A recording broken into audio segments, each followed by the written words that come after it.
The date is April 8th, 2026. This is the Executive Lens. The U.S. and Iran have reportedly agreed to a 2-week ceasefire contingent on the reopening of the Strait of Hormuz.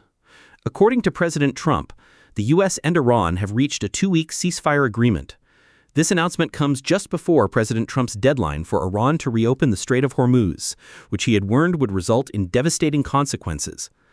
White House Press Secretary Caroline Leavitt is declaring this a victory for the United States, stating that Operation Epic Fury achieved its goals ahead of schedule, creating leverage for diplomatic negotiations, according to the Indian Express.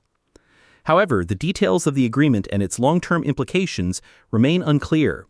While countries like Pakistan, Australia, and Egypt have welcomed the ceasefire, as reported by the Indian Express, there has been no independent confirmation from Iranian sources. UN Secretary General Antonio Guterres has welcomed the announcement of the ceasefire, urging all parties to work toward long-term peace, according to The Guardian. Defense Secretary Pete Hegseth claims that Iran accepted the ceasefire under pressure, stating that the U.S. operation decimated its military, according to Fox News. He also warned of potential strikes on key Iranian infrastructure should the ceasefire fail. Despite the reported ceasefire, reports indicate that Iran has maintained its ability to launch missile and drone attacks against its neighbors and Israel, even after weeks of heavy bombardment, according to Al Jazeera. Here is the story most people missed.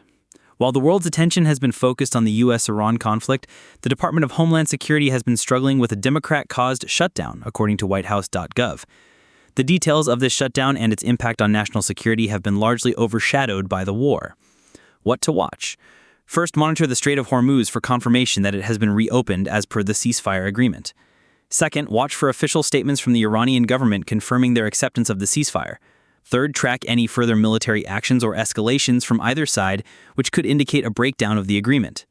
That is the Executive Lens for April 8th, 2026. Sources in the episode notes. Back tomorrow.